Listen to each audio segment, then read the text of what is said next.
Hello and welcome everyone to the final session of the Resources Planning Act Assessment webinar series.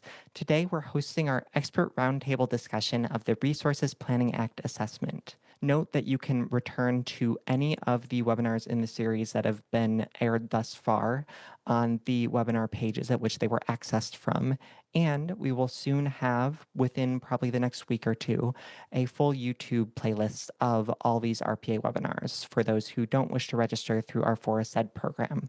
Please note that those won't get CFEs, but they will be a valuable resource to share with others. For now, though, I'm going to hand it over to Claire to give us a brief introduction and to welcome our panelists today. Claire, take it away. Hi, everyone. So thank you for joining this expert roundtable discussion, which is the culmination of a series of webinars that have focused on the 2020 Resources Planning Act assessment.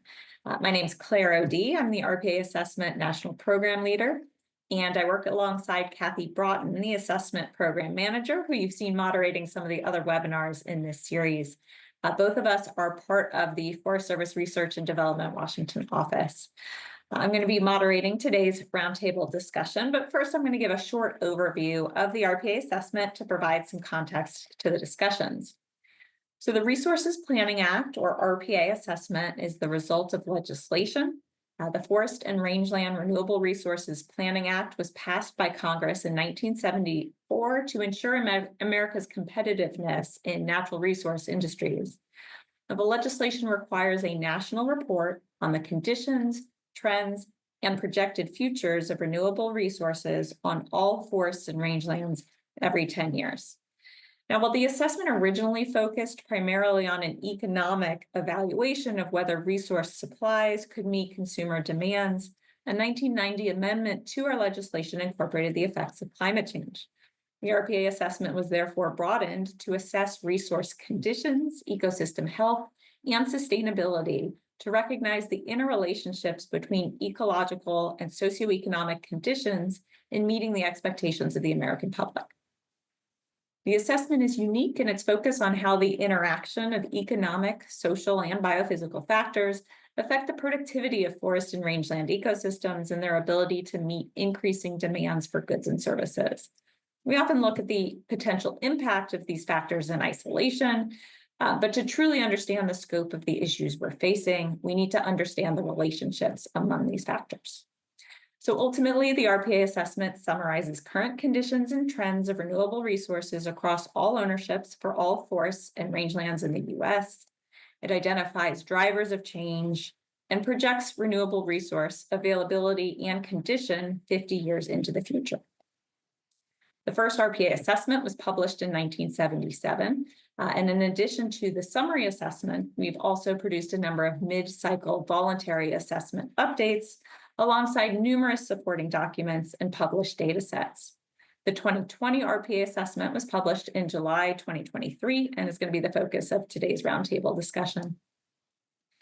These are the topics that were examined as part of the 2020 RPA assessment. You can see how broad our scope is with topics like forest product markets, disturbances, including wildfire, rangelands, water, outdoor recreation, and so on.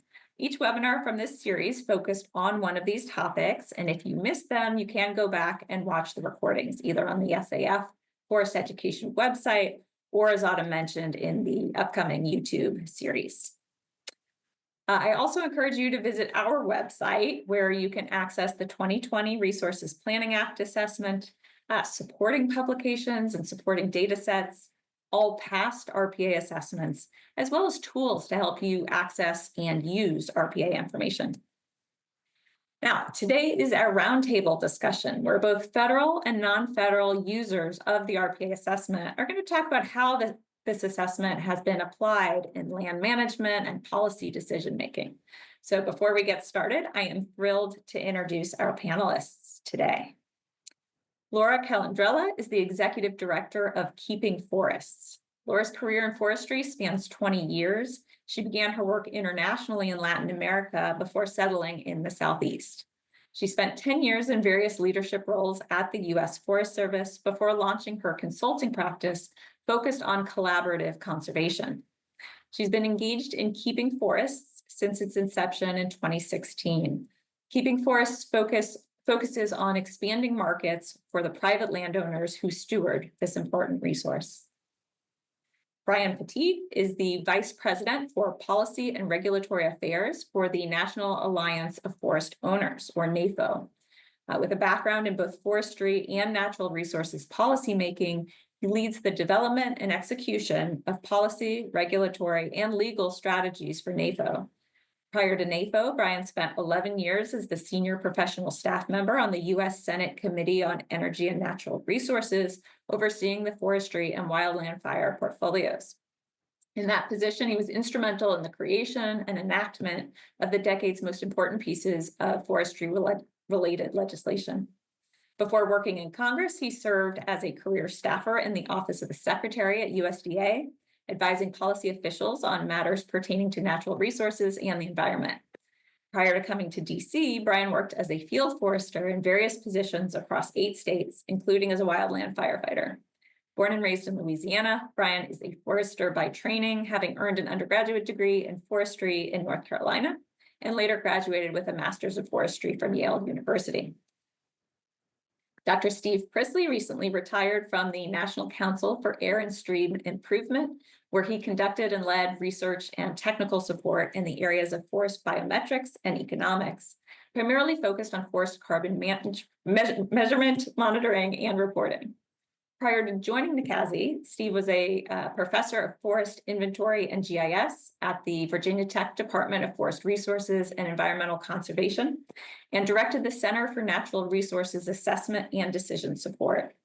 Steve also has over 13 years of experience in the forest products industry. For several decades, Steve has worked closely with data and scientists from the U.S. Forest Service's Forest Inventory and Analysis Program, using their data in forest carbon assessments and inventory projections. Priya Shahani is the Adaptive Management Branch Chief for the U.S. Forest Service, where she works on long-term land management planning and applications of scientific research, monitoring data, and other best available science to inform the management of national forest lands. Priya has worked on land management planning in the Forest Service for 11 years in roles ranging from vegetation analyst for the Southwest region to deputy director for planning in California. Presently, she's leading an effort to update the Northwest Forest Plan Amendment. Priya has worked on land management issues for over 20 years, including roles working with Washington State's Department of Natural Resources and multiple universities. Priya holds a PhD in ecology from UC Santa Cruz and a bachelor's in biology and environmental sciences from the University of Virginia. And finally, Charlie Trutner is the Senior Manager of Climate Sciences for American Forests. Charlie is a passionate climate scientist and forest ecologist that has worked in multiple ecosystems throughout the world, studying the effects of climate change on forest and desert species.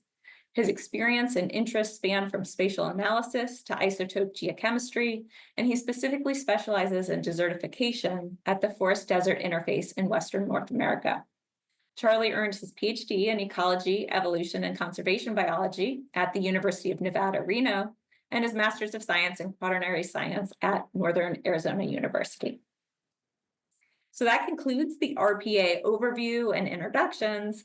And now we're going to begin our discussion with our panel. I'm going to kick things off with some questions for the full panel, as well as some targeted individual questions. But I'd like to invite you to contribute your own questions to this discussion by utilizing Zoom's Q&A feature.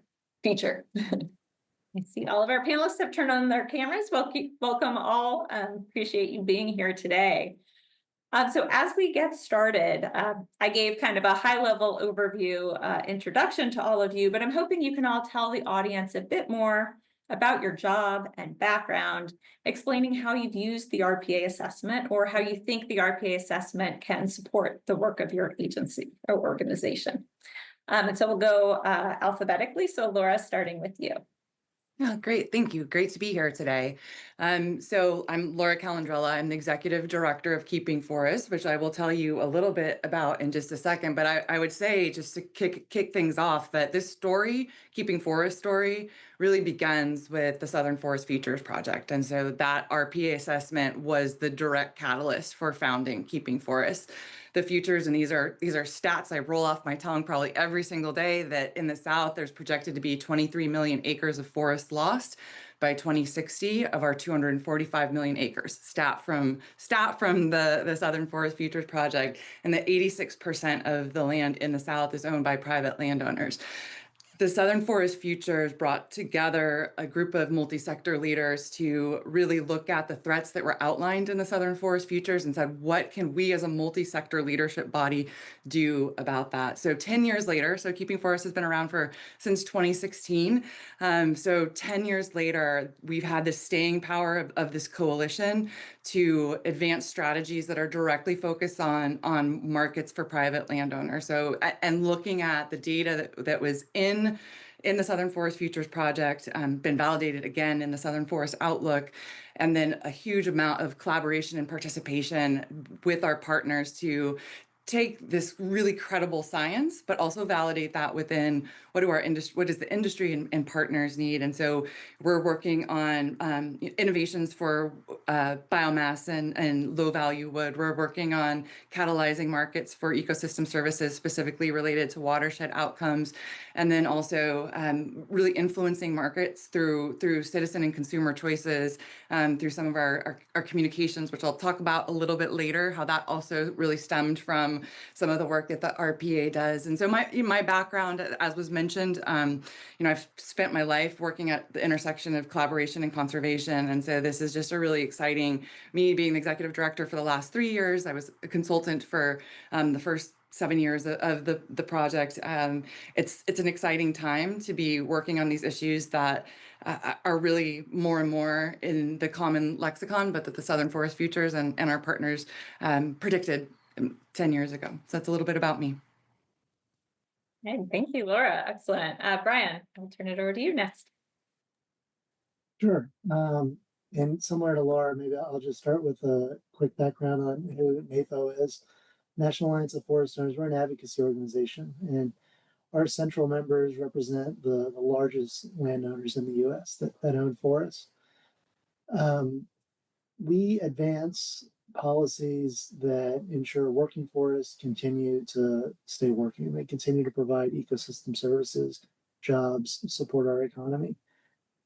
I think most of the people in the audience probably know private forests represent more than half the forest ownership in the country.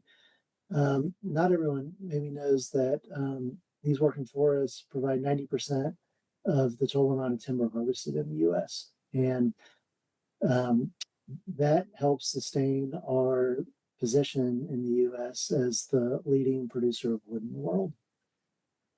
So our work at NAFO focuses on kind of driving conversations and policy interventions that are needed to maintain forests working in kind of the role that they'll play, whether it's health related or with the economy. And in that process of formulating a lot of policy and policy recommendations, we rely heavily on science and accessing accurate and up-to-date scientific research. One of the things that we like to base a lot of our conversations on is RPA, kind of these long-term data comprehensive assessments. They're universally recognized as credible. They help us make effective, targeted arguments.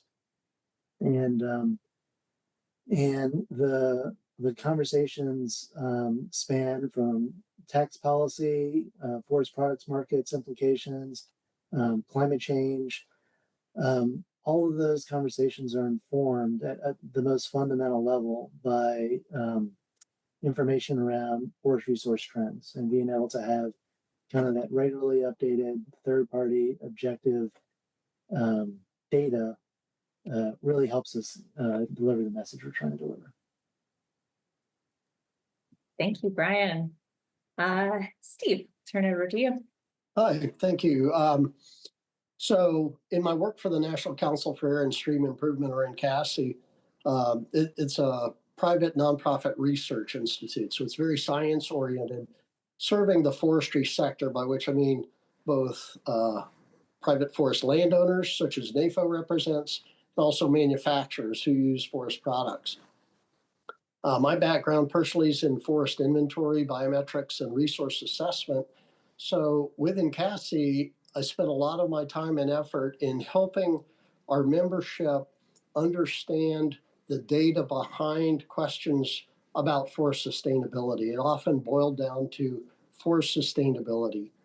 So one of the gold standards for data on that is the FIA program and the RPA program, which builds on FIA data and interprets that data. So a lot of times our responses were to cite RPA documents, research studies, much of the supporting documents that Claire mentioned earlier are also very valuable. And we often were users of some of the data products that are also available on the RPA website for further studies. So it provided us a kind of a one-stop shopping, if you will, for a lot of resource-focused data that could help answer questions about forest sustainability in the U.S. Thank you, Steve. Priya, turn it over to you. Thanks, Claire, and hi, everyone. It's really nice to be here with you today. So as Claire shared earlier, I've worked in various roles in land management planning in the Forest Service for the past 11 years. The position I'm in now is focused on adaptive management, or how we make good use of science and monitoring information to learn how to do better in our land management, and especially applying this in the context of our long-term land management planning. So other roles I've played have included serving as the regional vegetation analyst for the Southwestern region, where I was providing support to all of the national forests that were working on their land management plan revisions. Also, deputy director for ecosystem planning, where I was overseeing work on the Sierra and Sequoia National Forest Plan revisions. Right now, I have been kind of like pulled off my day job and reassigned to focus on leading the Northwest Forest Plan amendment effort for 17 national forests in the Northwest. So all of this in planning, I want to say a little bit more about what this planning work is. We are mandated to produce a long-term land management plan for each national forest and to revise those. The target is every 15 years. So these plans are meant to give us kind of a long-term perspective in which to apply our, to kind of motivate the projects and priorities on the forest. They cover, with the Forest Service having such a large multiple use mandate.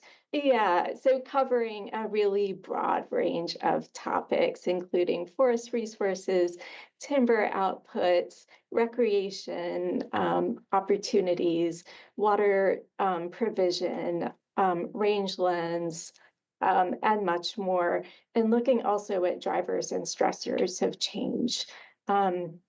So my background is an ecologist, but I really touch on all of these areas in the work I'm doing.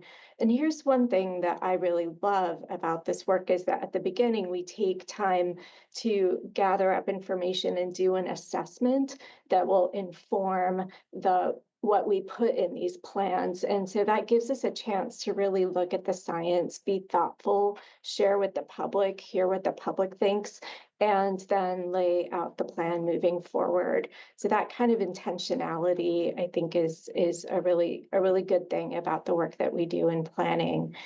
The RPA is one of the resources that we're actually directed to use.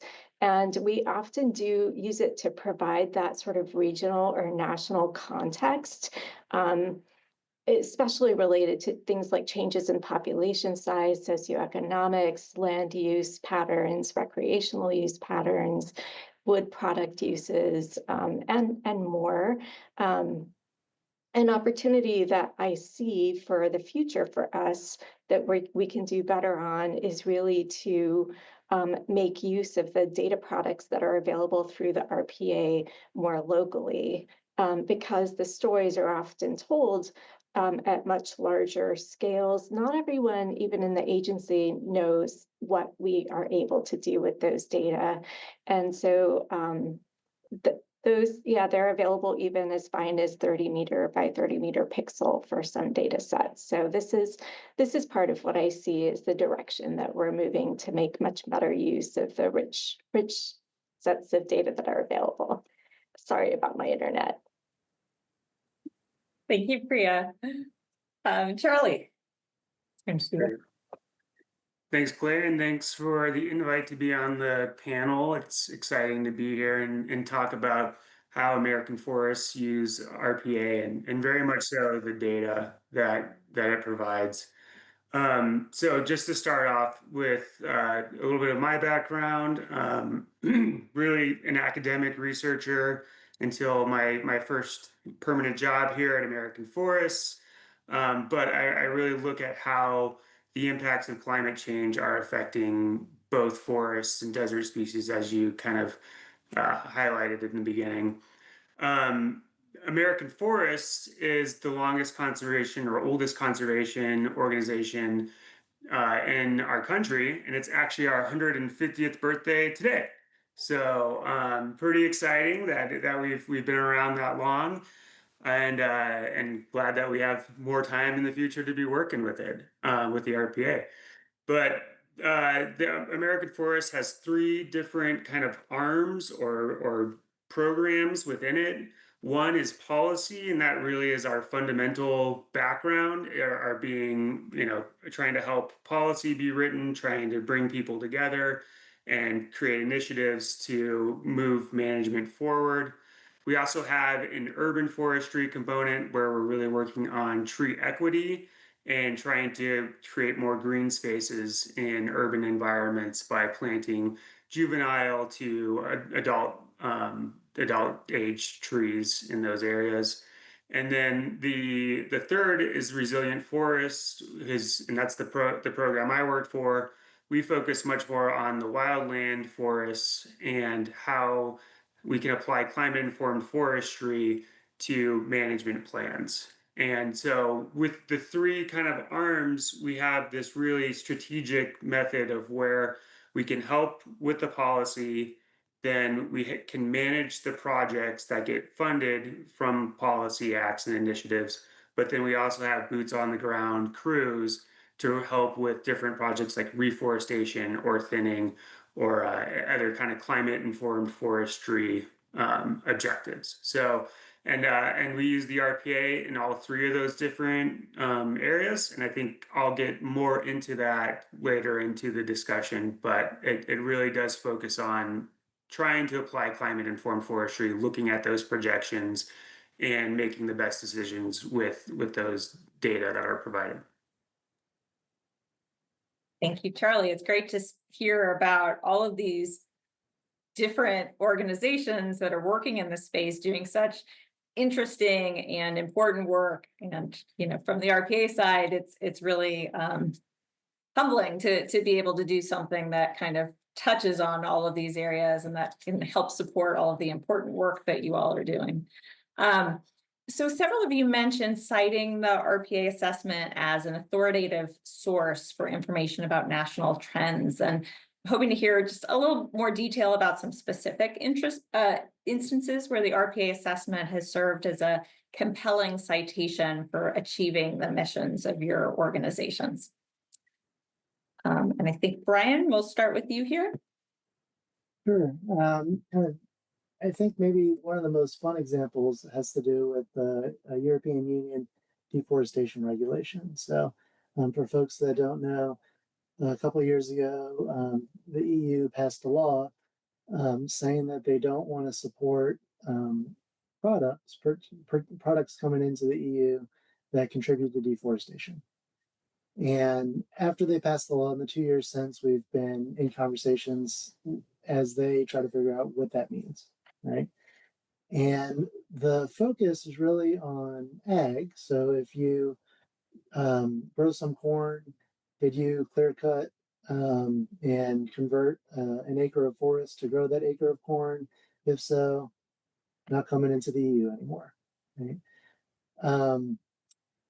And so the compliance for producers to enter and continue to do business with the EU, kind of to have access to that market, the compliance burden would conceivably become pretty onerous when this rule comes into effect next year. And so we've been talking with the EU and the individual member states around kind of how the US fits into all of this. Is there a lot of deforestation going on in the US? Well, we could speak to that because we have data for that. As they go to implement the law, it'll be implemented through benchmarking. And so there'll be different tiers of countries, 3 right now, based on how much deforestation takes place in your country, how much, how onerous will the burden be on implementation. And as we're talking with Germany right now is proposing to establish a 4th kind of negligible risk category that the U.S. should conceivably fall in. We've had a lot of back and forth about, well, how far back do we go? Is it no deforestation in the last 5 years, last 10 years, last 20 years, 30 years? These are all live conversations with live options that people are exploring. But we're right there with data for any one of those scenarios because RPA has been published at regular intervals. Super helpful. And in each one of those, we could cite the very low rates of agricultural driven deforestation. Most countries can't differentiate between deforestation at large and what's come from housing development or ag and that sort of thing. And so we're actually exploring other alternatives for compliance where not only do we have low deforestation overall, we have really low deforestation related to agriculture, and we have all the data to back that up. Last thing I'll just mention is it's really helpful that the RPA uses all the same definitions that the international bodies use. The data is organized in the same framework. The US government proactively sends the RPA data to UN organizations like the FAO, and it can inform the global forest resources assessments. And so when we are talking with the EU or the UN or kind of some of these organizations, we can say, just look at the data you already have, right? It's some of the best in the world. It's what other countries are trying to emulate, and it shows where we should be in these conversations. Very helpful. Thank you, Brian. Steve, I think you had some examples here. Sure. So we often get a lot of questions about sustainability, various questions related to that. For example, are U.S. forests or are forests in specific regions replacing harvested wood with new growth? In other words, does growth exceed the removals? Or are U.S. forests sources or sinks of carbon dioxide? And is that expected to change over time? Or, as Brian mentioned, deforestation. How extensive is deforestation in the U.S.? And what effect does that have on timber supply? So there's a lot of sources where we could go to try and answer these questions. But part of the appeal of going to the RPA, besides having a very reliable data framework, as Brian mentioned, is that we can cite a report developed by really eminent teams of scientists, so they don't have to take our word for it. We can point to quotes, we can point to tables and of data that show it very clearly. And so one recent, very specific example of this is dealing with forest age and its effects on carbon dynamics. We're often faced with people who say, wouldn't it be better if we just let all of our forests grow old and store more carbon? Wouldn't that be better for the atmosphere? And so we have to explain the importance of forest age and carbon dynamics, that old forests may store a lot, but young forests remove much more per year from the atmosphere.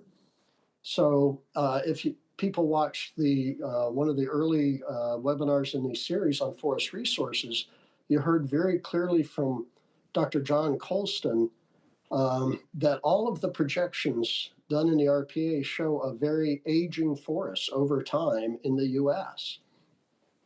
And so a natural consequence of that aging is lower rates of carbon sequestration per year. And in the write-up, they state very clearly that forest age has a profound impact on this lowering rate of carbon sequestration expected 20, 40, 60 years from now. It's not about harvest levels. It's not about as much about land use change, but a lot of it is about age. And so again, we don't have to say, take our word for it. We can point to published reports by eminent scientists that say that very clearly. And so that's really valuable to our organization. Thank you. Priya, did you want to speak to this question? I cover it a little bit in my next, my next response. I can say, just that there are so many examples across so many land management plans of referencing the RPA, really leaning on the RPA for context to understand changing socioeconomic conditions and changing resource conditions. So I'll leave it there for now. I could go on with a list of a bunch of the plans that do this, but it's pretty exhaustive. Thanks. And Laura, I think we'll come to you and your next question that kind of gets into this one a little more specifically.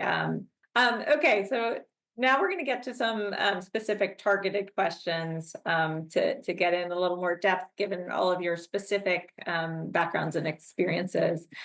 Steve, we'll start with you. You mentioned using RPA, given NCASI as a research institution, to help identify research priorities. So I'm wondering if you can speak a little more about how this works in your organization for others that might be joining us from academic settings. Sure.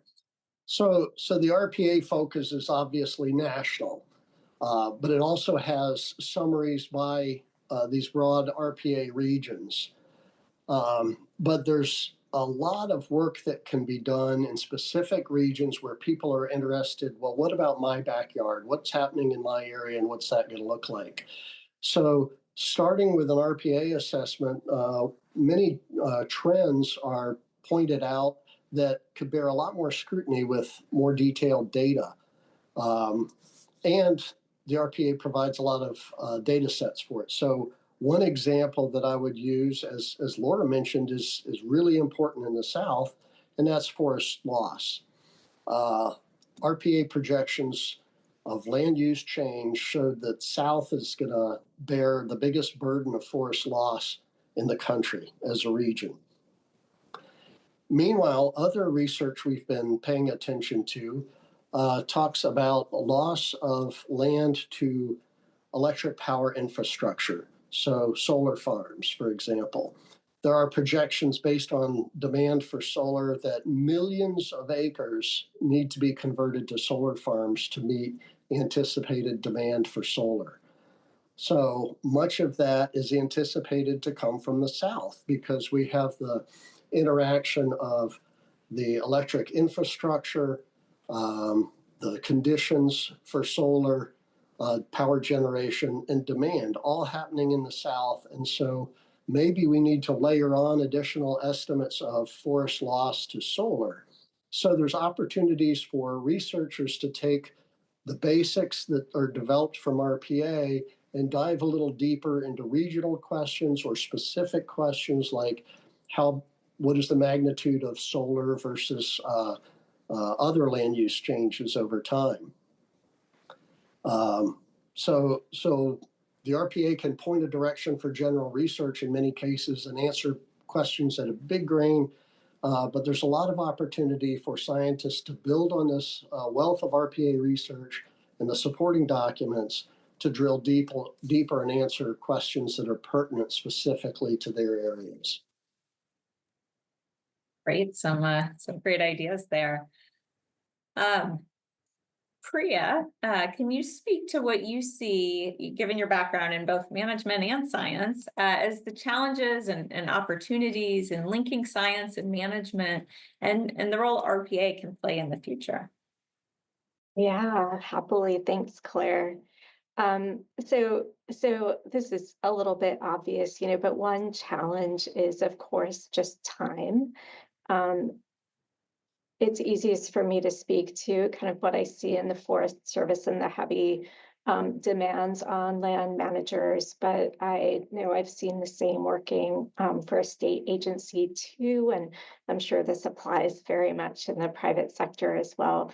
Land managers are really, smart, savvy, and very busy. And so it's hard to have enough time to put together just voluminous amounts of scientific information to build the story for how then projects should fit into that larger context. So as I was getting at before, that's part of what I love about land management planning, that we can take the time to pull that together and set that context. But science continues to develop and those plans continue to get implemented and projects keep happening. And so I'm really impressed with all that I see land managers are able to do, but it is a lot to keep up with. Another issue can be that science on different issues can point in different directions, and we run into that a lot with like how do we make sure that we are keeping habitats necessary for biodiversity and reducing wildfire risk, and how do we manage in the near term and in the long term is just one example of that issue. So that's one of the challenges. Um, the RPA is extremely helpful because it synthesizes so much information and puts the story together. So it lets us look at at the future in a way that's hard to do when you're kind of looking piecemeal at different research and trying to put it together. So the RPA team just does a lot of that homework in a way that's really useful. Um, Another challenge is scale and just knowing kind of like, okay, when you're digesting this body of science, what is relevant locally, what makes sense to apply here. So, how we make those that kind of information easier to access, easier for folks to know what to lean on, I think is part of what we can do better in the future. It's also part of what, as I was getting to earlier, the wealth of data that are available from the RPA, even though the story's told at this broad scale, a lot of the data sources are really relevant locally. Um, One of the things that Claire and I actually worked on together a few years ago was launching development of a land management planning data catalog that points to different RPA data sets, I think about 40 different data sets, and gives some tips on here's what those data can be used for, here's the appropriate scale to apply this at, here's what it might help inform, and here's where you can find the data, and a lot more. So and other folks in the agency have picked that up and kept it going. So that's one of the things we're trying to do to mitigate some of that challenge of really making the RPA available locally. And I think that will help again with like taking that same story and then knowing, okay, here's what it means exactly here.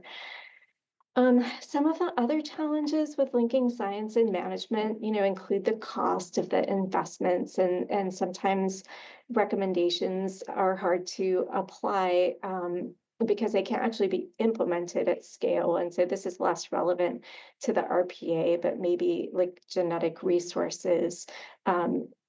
The seedlings aren't available to do the work at the scale that we need to. So that's one of the things that I hear from land managers is one of their challenges in applying science, or the time that it takes for longitudinal studies to run their course, but we keep managing at the same time.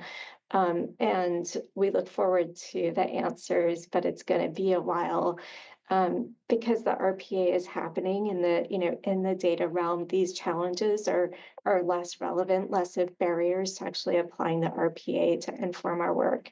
So it's really providing science that we can use right away, and use to inform, give us that long-term context and larger landscape context to inform our projects. Thank you. Yeah. Charlie, I want to come to you next, but let's do a mic check first. Can we hear you? You got me? Oh, yep, gotcha. Great. Okay.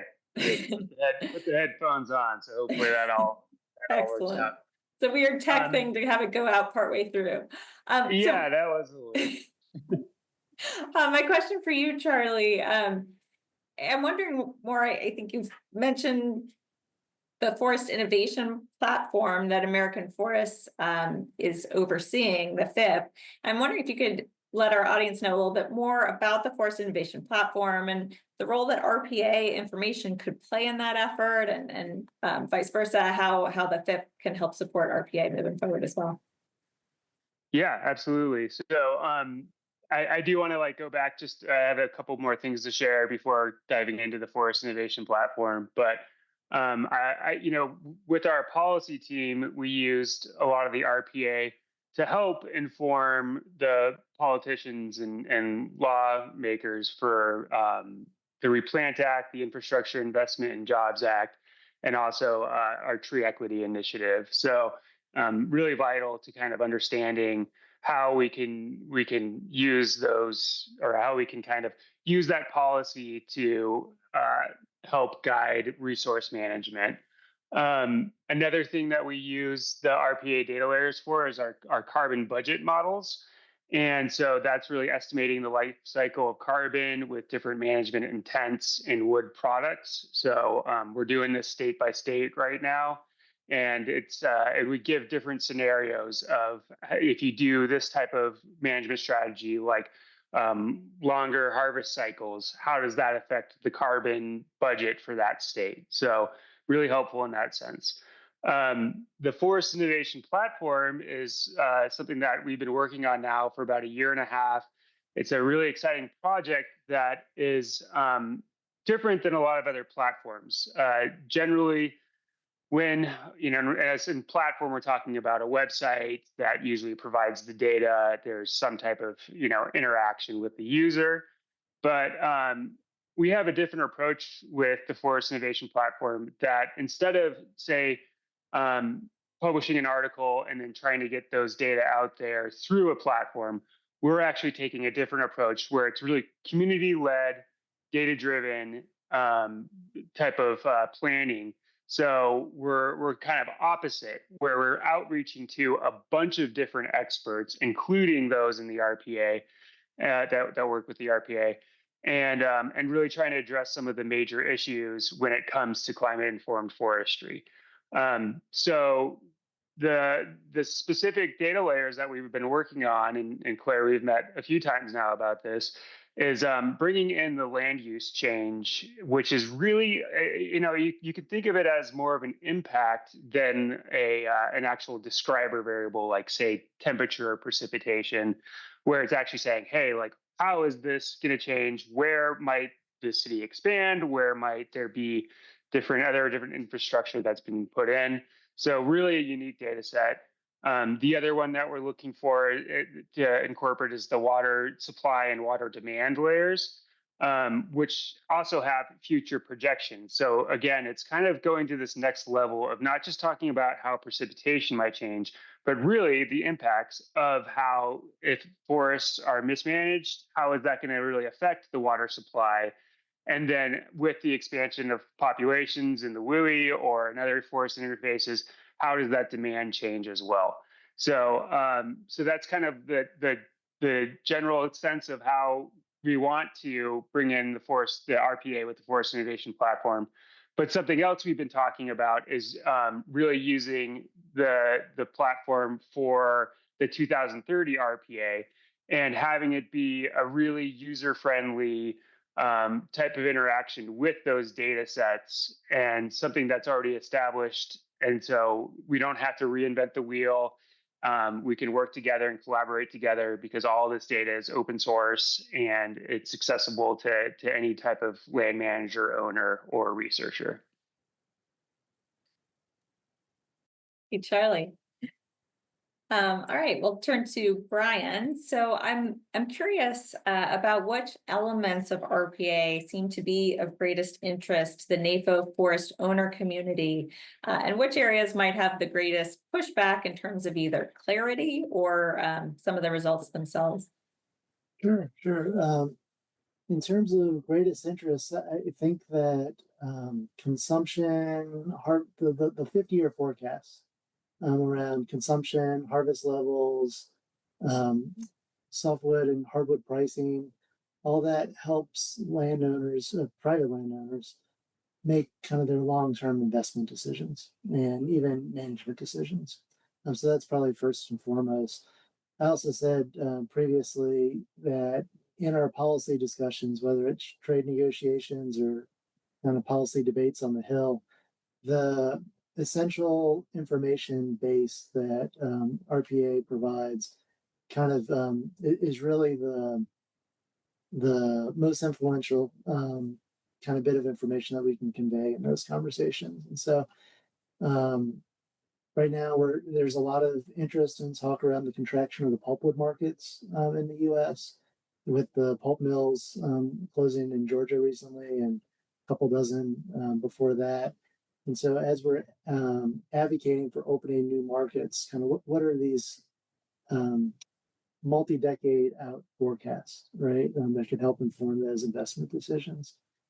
With the contraction there, and we're looking to bring new markets online. Sustainable aviation fuel is a big one that we've been spending a lot of time on. And, when we talk about sustainable, that means different things to a lot of different people. But one of the most kind of fundamental things is what Steve was talking about. Are we cutting down all the trees? Are we growing more trees than we're cutting down? Is it different region by region? And so we use the RPA information to kind of demonstrate that sustainability of the U.S. forest product sector. And all that is kind of helps us advance policies that alleviate pressures on working forests. On the pushback side of your question, I think two things came to mind. Steve brought up one. There's a bit of a disconnect between the high level national data and kind of the finer spatial data on the ground that an individual landowner would need to make individual decisions. So kind of that disconnect between on the ground realities of land management would be the first. And then the second one is that the RPA report is really complex. It's 300, 400 pages long. And a lot of people don't have the background, including my members, to kind of translate the findings of that report into kind of practical decision support needs. Great. Thank you, Brian. Laura, you've had the ability to engage with regional products. You mentioned this earlier, based on RPA. There's Southern Forest Resource Assessment, Southern Forest Futures, and now the Southern Forest Outlook. And I'm curious to hear more about the utility and impact of these finer scaled regional products and what opportunities you see for the Southern Forest Outlook on management in the South. Yeah, absolutely. And I'm going to build off of maybe Brian's members' pushback, actually, because I think keeping forest tells a different story. So the regional products have been powerful because they've taken these national scale assessments and make them directly relevant to the South.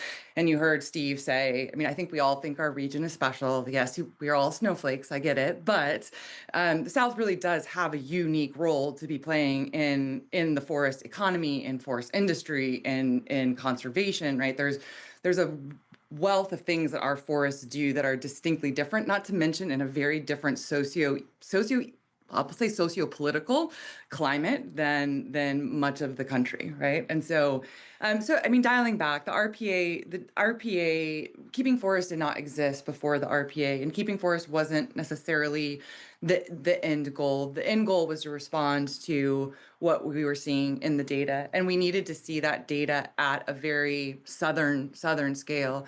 It gives me the credibility to say, why participate in this southern effort, right? The credibility, the evidence.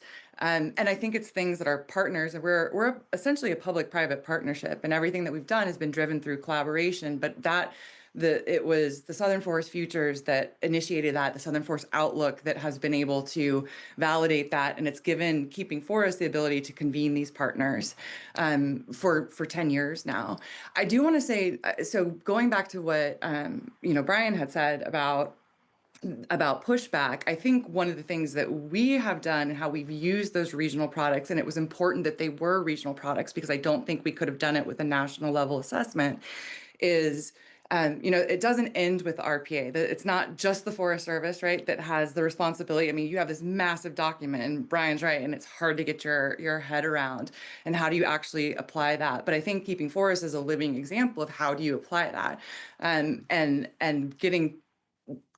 gathering partners together to say what's most meaningful for us and what eventual other data might we need. So I want to give two examples of how we've used those regional, the regional assessments and taken it further, like added on to the work that you all have done, that the RPAs do.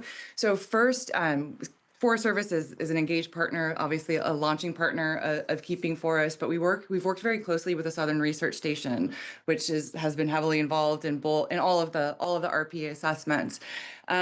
But as our strategies roll out, I mentioned earlier that one of them is looking at how do we catalyze markets for ecosystem services, specifically for watersheds or water-based outcomes.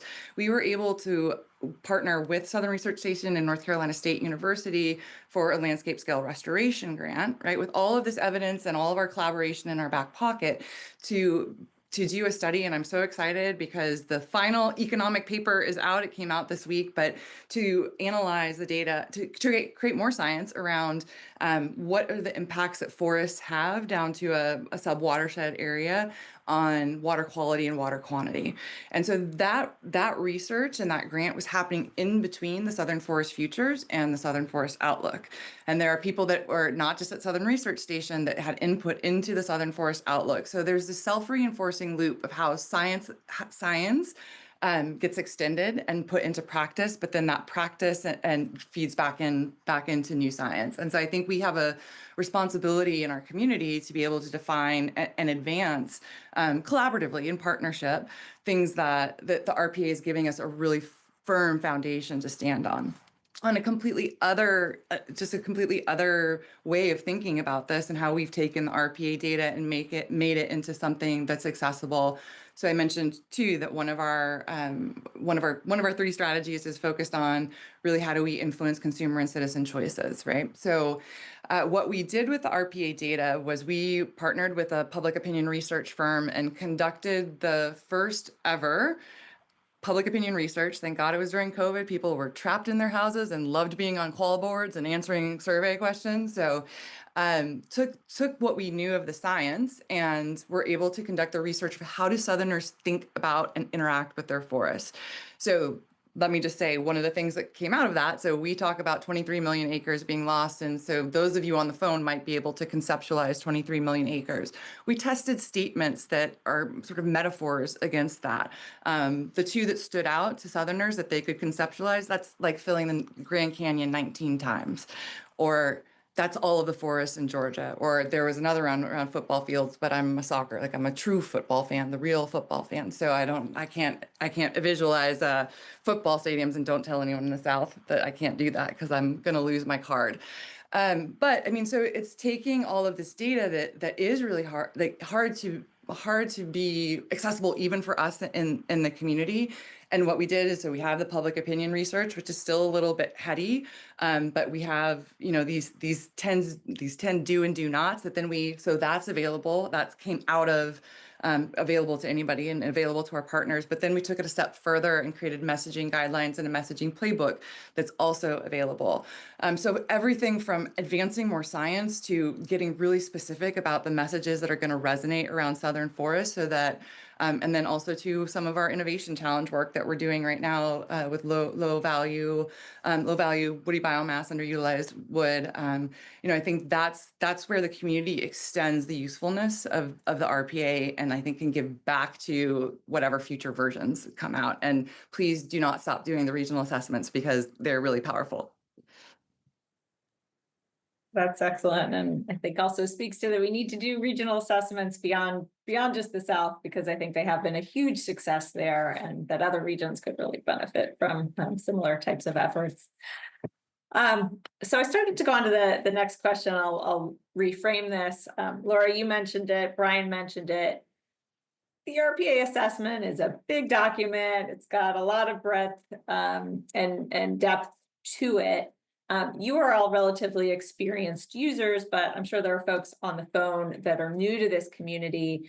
And so I'm wondering if you have any advice to the people that might be new to RPA, any key messages you think they should take away from today's roundtable and the webinar series in general. So for new users, any suggestions or advice for them? Laura, we'll start with you here. Yeah. So it's a lot, and I wouldn't try to swallow the elephant in one bite. Think of the RPA as a starting point and a platform, not necessarily a finished product, right? I think you can look at what are the questions that are most relevant to you right now? What questions or curiosities do you have? What are the things that you're facing as challenges on a daily basis? And there are entry points in for any one of those single questions. And I think from there, it simplifies it a little bit. And there's a lot in the RPA, even in the Southern Forest Futures, that Keeping Forest doesn't. We have Forest Service engaged in keeping forests, and so they will flag us if we need to be paying attention to something else. But there's some very specific things that we are using from the RPA, and that's enough. Recognizing that we're part of a broader community that is using it in different ways and taking the science and applying it to solutions that are beyond what the scope of keeping forests is. So find what your scope and your lane is, start there, and I think it becomes a lot more accessible. Great. Brian.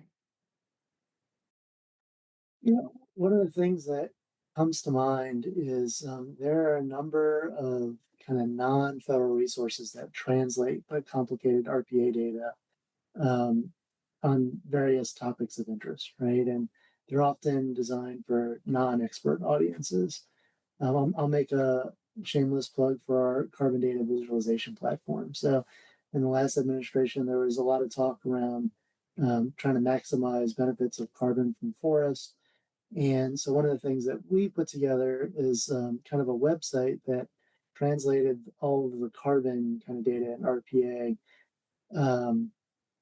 repackaged it, and then kind of made a website that you could interactively explore kind of carbon storage, emissions profiles in different forest categories, specifically for policy officials, right, that aren't experts in this but need to be making decisions around it. Very successful, also been enjoyed by a lot of other people that are not experts in forest carbon and want to be able to quickly access all the horsepower of RPA. We kind of wrap your head around it in 5 minutes. Well, that's great. And we appreciate the help getting the messages out there when that's not normally our specialty. We're doing the science. And so it's great to have partners and interested parties that are helping to convey those messages. And I should say for all of you, we do have access to the chat. And if you select to everyone, if you have links you wanted to share with folks, like the carbon visualization website, you can go ahead and share those. Steve, we'll go to you next. Yeah, so this is going to sound really nerdy, but I look at the pictures first. And so by pictures, a lot of what the RPA presents is really information-packed graphs, charts, data, and language.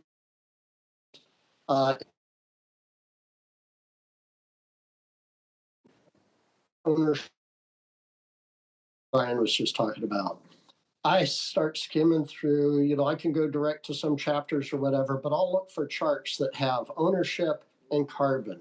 And I start digging in there. That'll lead me to text that talks about it. That'll lead me to supporting publications. That'll lead me to data sets on the website. And so to me, I start at the easiest level, which for me is visual, and then just start to drill down as my interest. And the benefit of is I often stumble across things looking for in the RPA that I find some rich, powerful information. So I advise you to pick first. Thought of RPA as a picture book, but I like that. Priya, we'll go to you. Yeah, thanks, Claire. I really like this advice. So thanks to all of you that have gone before me too. So I would say, yeah, anchoring to some of the specific areas that would inform your work that you're interested in, but maybe even a little before that. Well, first, okay, so there's lots of good summary information out there too. Some excellent webinars. You get to enjoy how wonderful and personable the RPA scientists are and smart. So I really endorse making use of those resources. The let's see, where was I going? So yeah, the one of the challenges I didn't speak to earlier, Claire and I have talked about quite a bit, is knowing how to anchor, like which future scenarios should you focus on. And I think spending a little time looking at, there's some nice graphics that depict kind of the, what the different variables are in those scenarios and where each of them lands. If you can find where you want to anchor, what you think gives you the right range of scenarios for where you are to think about, there's probably at least a few, then as you go forward looking at, okay, this specific resource area or question, leaning in kind of the way that others have described here, I think that'll help. So that's one thing. Another is that this group of wonderful scientists has provided great advice for if you do want to actually tackle using some of those data sets. There is a set of data quick reference guides that I think maybe Steve has touched on that are online that give their recommendations. And then I spoke to that planning data catalog. So that was developed with an eye to the work that we do in the Forest Service for land management planning, but it's so relevant for everyone who's working in land management. So I'd encourage you to look there. It goes even deeper, and really, like, that was developed by interviewing the scientists to see what they think about what the right applications are. So it's just of like so much more value than you would think when you glance at it because of the sources of that information. And then the last thing I would say is, like, coming soon, the Experience Builder website that gives kind of like the stories for different resource areas and interactive maps that you can zoom in, look at specific points, and learn more about what's going on in different places and across different resource areas. So I think that's anticipated maybe like toward the end of the year. There was another version before, so that's why I'm familiar with it. But I think that is a really great gateway to start playing around and really in a more dynamic way understanding what the RPA is telling us. Yeah, thanks, Priya, for giving that preview. And it is our first attempt to try and create some interactive dashboards and make the pictures that Steve talked about, a little more 3D, so you can play with them in real life. So that will be posted to our website as soon as it's available. And as Priya said, by the end of the year, maybe hopefully sooner. Charlie. Yeah, boy, I think I'm just going to be echoing a lot of what everyone else has said, but I'll try to put it in kind of my own words.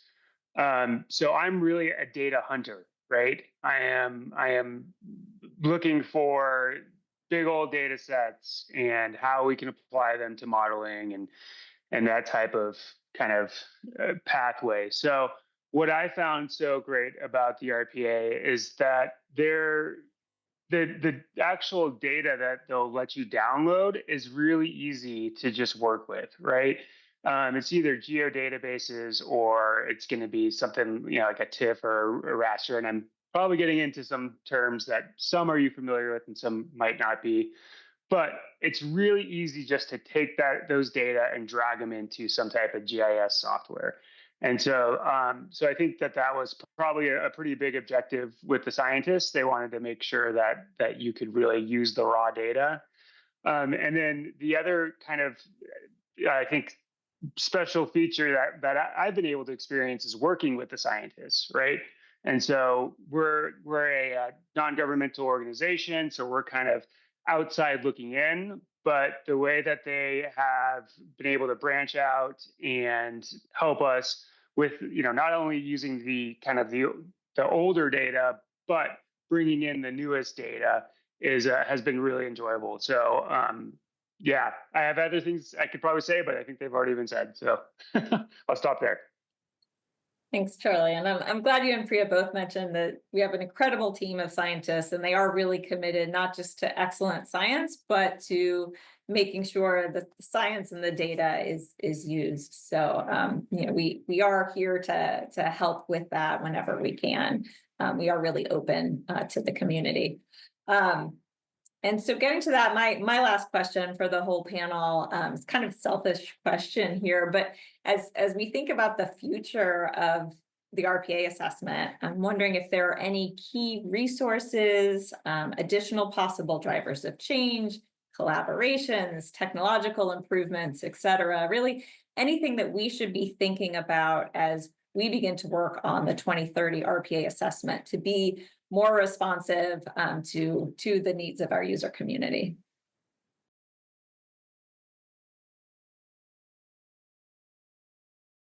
Sorry, same order. Laura, you're first. Sorry. Yeah. So, I mean, I'll just jump in and say, that self-reinforcing loop that we have been able to, Keeping Forests and our partners have been able to have with the Southern Forest Outlook and the Forest Service. It's, to me, what comes to mind is, okay, how do you have the regional assessments help the national assessments be better? Because I think there's a lot of learning that's going on the ground that it has that finer scale. So maybe some questions at a larger level that can be integrated. I would say continue to track these big drivers of change that have been built into the outlook and the Southern Forest Futures. The outlook is more scenario based. The futures was like, here are the drivers of change, but markets, land use, demographics, climate, invasive species, disasters, all of that. But I would also say deepen the social and demographic lens. And so, especially I think there's a lot that's changing right now. And I think that one of the things that we're looking at too is the amount of data centers and the shift in policy around energy that's coming to the South more than any other part of the country. And I don't know that I say we because I consider myself part of the community, that we were enough ahead of that to be thinking about that in the Southern Forest Outlook. And I can tell you, I could really use some hard data behind me that then I can translate into story to tell people in a region where water is abundant why it won't be and why forests matter to that conversation. But the power is not just in the data; it's how we use it to align partners, how to generate new science and reach new audiences. So keep doing what you're doing. But those would be my thoughts. Yeah, thank you, Laura. And we have these kind of big scenarios when we create a decadal assessment to capture kind of this range of the future. But there are these specific scenarios and things like data centers that can really have a powerful impact. And so we skipped doing a mid-cycle update during the last cycle because of timing. But that is something too that we have the opportunity. If a decadal assessment kind of misses a trend like that, we're able to do kind of a deeper dive there in supporting publications. So good points and things we need to make sure that we're keeping in touch with the community to know which of those items are important for additional study. Brian, I'll go to you. Sure. So I think it's probably fair to say that we find ourselves in a very active policy landscape these days. Some of that's on the trade side with lots of fast-moving kind of socioeconomic developments. I think it's reasonable to assume that all these initiatives, executive orders, tariffs will have far-reaching impacts on the forestry sector.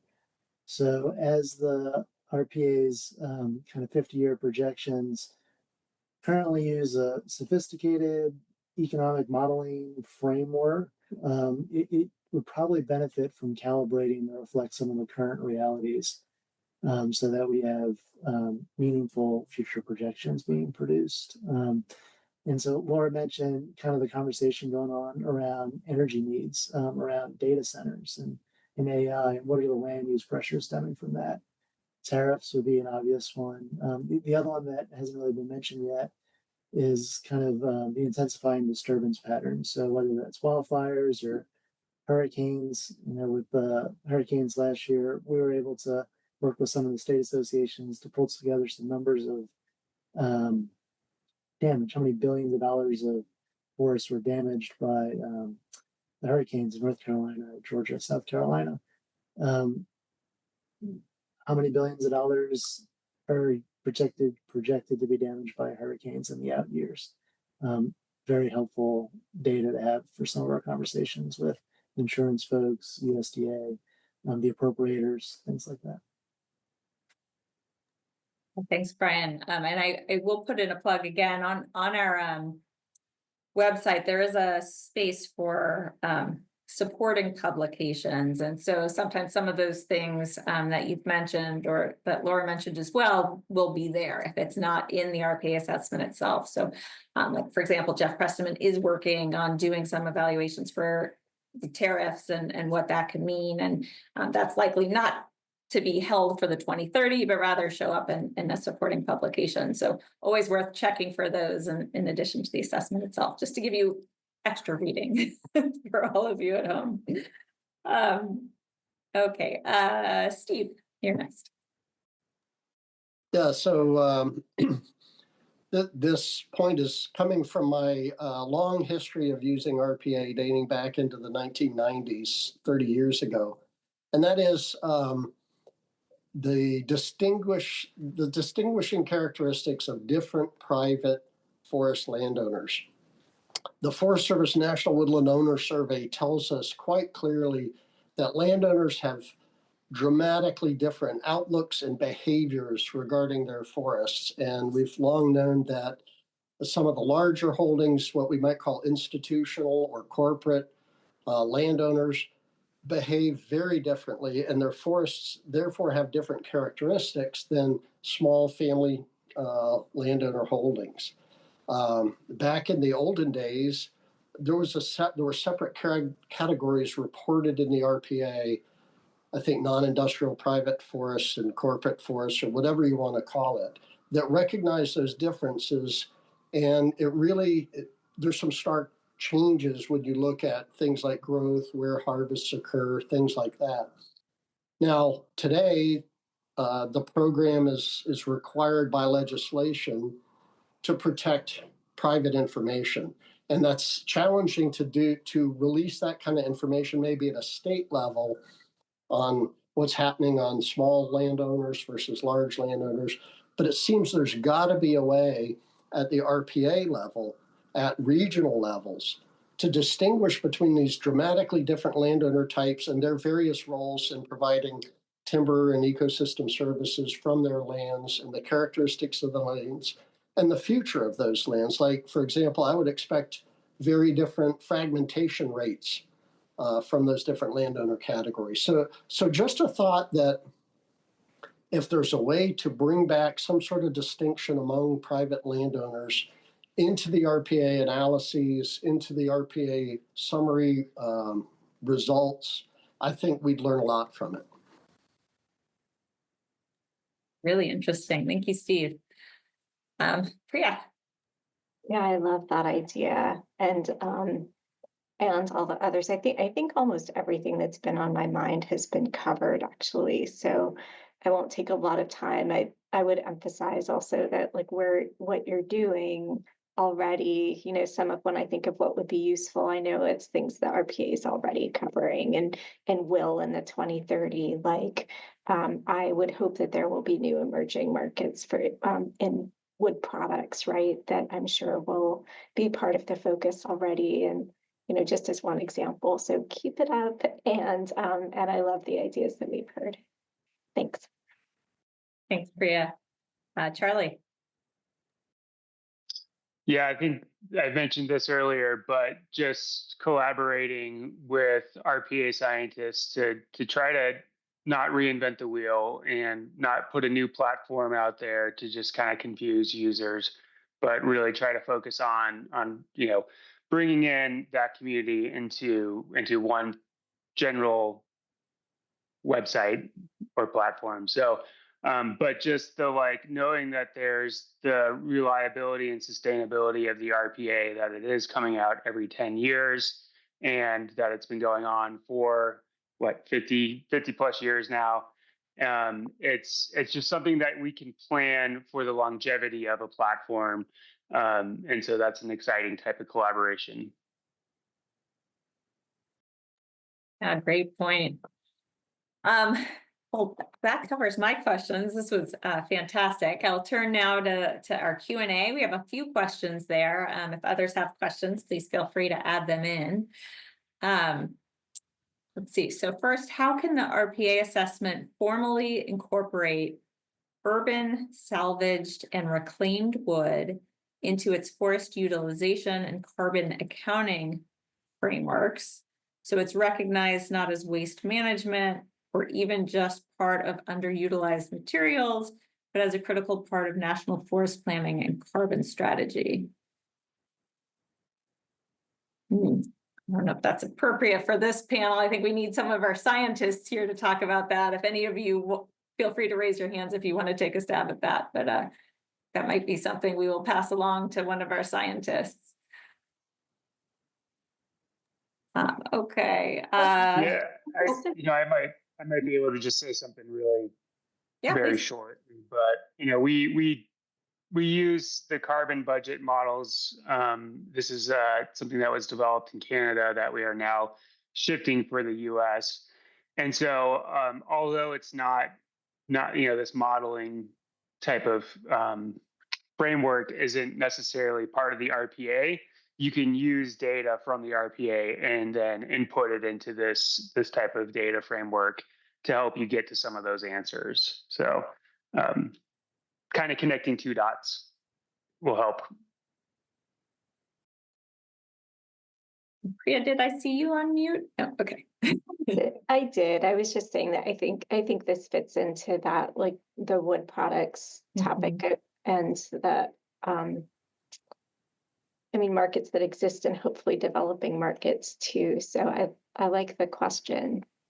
I'm trying to remember, how we've dealt with that with salvage products and the analyses of carbon that we do for our land management planning too. And I think that would be really, really helpful. My time for this last question. This question mentions the upcoming roadless rule, the proposal to rescission for the roadless rule, and asking about how can the current RPA process be mobilized to ensure incorporation of its findings on carbon, biodiversity, and ecosystem services, and have that inform decision makers.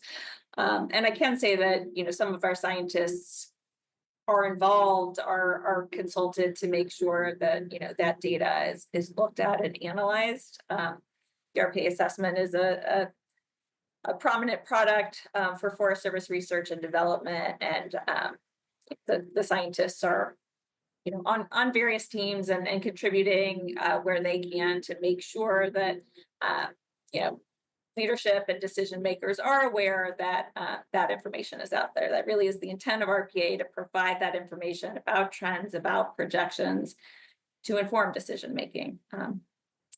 So, yeah, and I don't see any other questions there. Laura, yes, please. I would actually just love to jump in really quickly on that, because this has been on my mind a lot, and I can speak from a non-Forest Service lens, right? So I think this is one of those places where we revisit the conversation of how does the community extend the impact of the RPA, right? And so while the RPA is it's a Forest Service product that's informing the Forest Service, go to the Federal Register and comment before September 19th. But for me, as I'm thinking as a private citizen, but also as the executive director of Keeping Forest, there are many benefits that I want to heartfelt explain to the administration and to the Forest Service of why the this rule isn't maybe the most. Well, I'll just leave it at that. There's a lot of things I could say about the this rule. However, I think the way that we're framing it, that I'm framing it as a citizen, but also going back to the impact for Keeping Forests and our private landowners in the South, is markets, right? The Forest Service has a multi-billion-dollar backlog of road maintenance. We're building these roads to get timber out that is under a new executive order. And when that timber comes out, that's putting downward pressure on our private landowners in the South. And so when I think about making a comment in the Federal Register, when I think about how to talk to people about this, okay, I can, I have my talking points. I know that the administration is looking for markets, right? And this is a direct connection, but that's where you can pull in some of the chapters or the data from RPA, because in the Federal Register, you can also upload documents to support your case. So you can clearly see what side of the issue that I am on in terms of the this rule, but it comes from not just from a conservation lens, but from a very market-driven lens. And I'm concerned about what happens when, in an already downward market, we start to introduce more timber, more product into the system, which, oh, by the way, is onerous on the taxpayer in the end, because if we have to pay them to take that timber off of Forest Service lands, that's in direct competition with the landowners that are stewarding 86% of the South resource. So that's what I would say in response to that. Thank you, Laura. And as we wrap up, we're in our final minutes here. Just for our panelists, any other final comments as we wrap things up? No pressure, but I would just want to offer my kudos and thanks to the fantastic scientific team behind the RPA, and my fervent hopes that you all are able to keep those scientists engaged and on task. They do a tremendous job, and they should know the public appreciates it.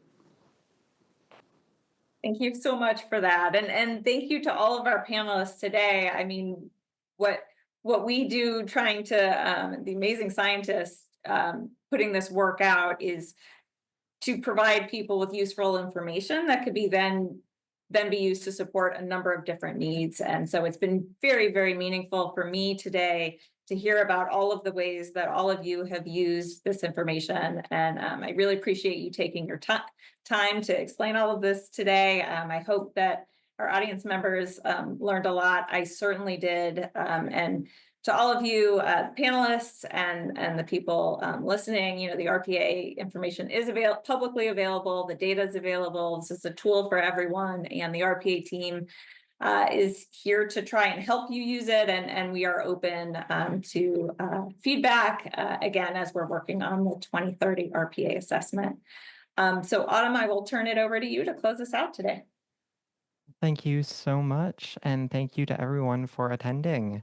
I have greatly appreciated this whole series, and I'm so glad that we get to share it with you on Forest Ed and soon get to share it with you on YouTube for you to share around. But for now, I'm going to close this out. So thank you again to everyone for your presentations today and your excellent panel discussion today. You've been fantastic, and this has been a great series to host with y'all, and I'm so glad we got to finish it out strong, and I cannot wait for people to really take heed of this work more so than they've already been and go forth and do great things. So thank you all so much and have a great rest of your week.